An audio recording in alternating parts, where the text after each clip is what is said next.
Welcome to I dream. నా పేరు ప్రసాద్. సముద్రం చాలాసార్లు వింతగా కనిపిస్తుంటుంది.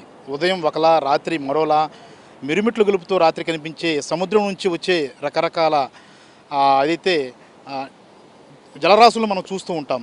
చేపలు దొరుకుతుంటాయి, రకరకాలుగా అన్నీ దొరుకుతుంటాయి. కానీ సముద్రం నుంచి ఉట్టిపడే విశాఖ సముద్రం ఒడ్డున ఒక్కసారిగా ఒక పెట్టె ఆకారంలో అంటే ఆకారంతో కూడిన చెక్క అనేది బయటకు వచ్చింది. దాంతో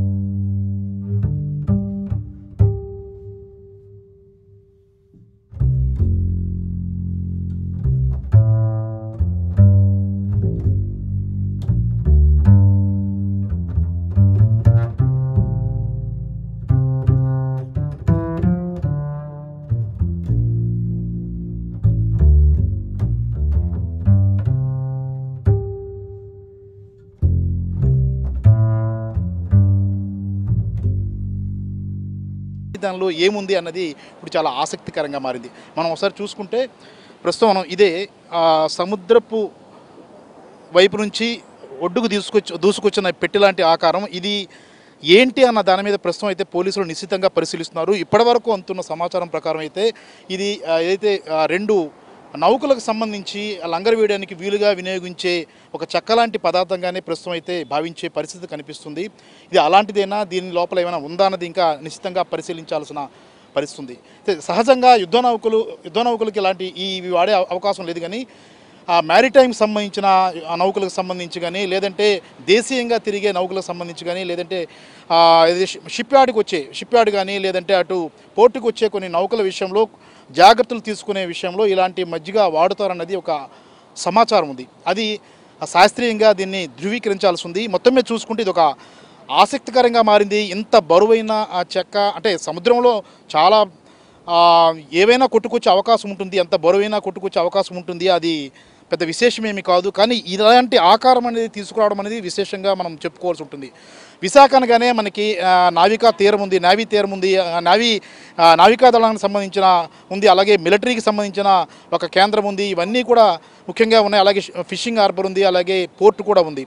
ఇవన్నీ ఉన్న నేపథ్యంలో ఇలాంటి ఒక విశేషమైన ఈ చెక్కతో కూడినది బయటికి రావడం అనేది ఏమిటి అన్నది ప్రస్తుతం నిశ్చితంగా పోలీసులు అయితే గమనిస్తున్నారు. అయితే ఇంతవరకు దొరుకుతున్న సమాచారం ప్రకారం ఇది ఒక నౌకలకు సంబంధించి లంగరు వేసేందుకు వీలుగా వినియోగించే చెక్క. అది అనుకోకుండా దీనికి కావాల్సిన రింగు కూడా మనం చూస్తూ ఉన్నాం. ఈ రింగు తెగిపోవడంతోనే ఇది బయటకు వచ్చినట్లుగా చెప్పుకోవచ్చు. మరోసారి మనం చూసుకుంటే ఇక్కడ మొత్తం ఈ చెక్కలకు బలంగా వినియోగించుకున్నందుకు కెమెరా ఒకసారి క్లోజ్ తీసుకురా.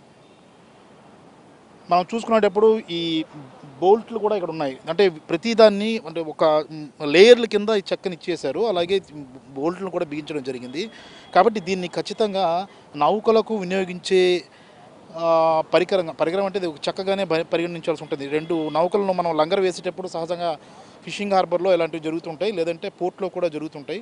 అయితే ఏదైనా నౌకకు సంబంధించింది ఇది మోసుకుంటూ వెళ్తూ మధ్యలో ఏమైనా ఊడిపడి ఇలా సముద్రపు అలలకు కొట్టుకొచ్చిందా అన్నది ఒక అనుమానంగా ఉంది. అయితే దీని మీద ఇంకా పరిశోధన అయితే పోలీసులు చేస్తున్నారు. దీన్ని అంతగా తీసిపడేయడం లేదు. ఎందుకంటే విశాఖ సాగర తీరం అనేది చాలా కీలకమైన ప్రాంతం, అలాగే శత్రు దుర్భేద్యమైన ప్రాంతం.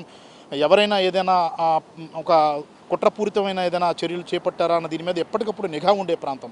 ఒకవైపు నేవీ, మరోవైపు మిలిటరీ, ఆర్మీ వర్గాలు కానీ నిశ్చితంగా గమనిస్తున్న ప్రాంతం విశాఖ సముద్ర తీర ప్రాంతం. కాబట్టి ఏ చిన్నది కొట్టుకొచ్చినా దాని మీద సునిశ్చితమైన పరిశీలన అనేది ఉంటుంది. మరోవైపు గతంలో కూడా కొన్ని ఏదైతే నౌకలకు సంబంధించిన అవశేషాలు కొన్ని ఉంటాయి కదా, విరిగిపడినవి, అవన్నీ గతంలో కొట్టుకొచ్చిన పరిస్థితి. అలాగే యుద్ధ నౌకలకు సంబంధించినవి, అలాగే కొన్ని శకలాలు బయటకు వచ్చిన పరిస్థితి. వాటి తర్వాత ఏంటిదని తెలుసుకునేటప్పుడు అదంతా కూడా మనం ఏదైతే కొన్ని యుద్ధ రంగానికి సంబంధించిన కొన్ని క్షిపణులు వాడతామో ఆ క్షిపణులకు సంబంధించిన షెల్స్ కొన్ని మధ్యకాలంలో కొన్ని సముద్ర తీరాన్ని కొట్టుకొచ్చి ఆ తర్వాత అవి తెలిసింది ఏంటంటే ఇది షెల్స్, అవి శకలాలుగానే పరిగణించి వాటిని బయటపడేసిన పరిస్థితి మనం చూస్తున్నాం. ఇప్పుడు కూడా ఇలాంటి చెక్క ఒక్కసారిగా రావడంతో ముందుగా పెట్టి అనుకున్నారు, పెట్టిలో ఏముందని భావించారు. తీరా చూస్తే ఇప్పుడు అంతా కేవలం చెక్క మాదిరిగానే ఉంది. అయితే దాని మీద పూర్తి స్థాయిలో పోలీసులు అయితే పరిశీలన జరిపి ఏముందో తేల్చే అవకాశాన్ని చూస్తున్నారు. మరి ఏం జరుగుతుందన్నది చూడాల్సి ఉంది. మొత్తం మీద ఈ చెక్క ఆకారమైన ఈ ఏదైతే బయటకు కొట్టుకొచ్చిందో ఇది అటు ప్రజల్లోనూ ఇటు అన్ని వర్గాల్లోనూ కూడా ఆసక్తిని రేపుతుంది. కెమెరామ్యాన్ మూర్తితో Prasad, I dream media, Visakhapatnam.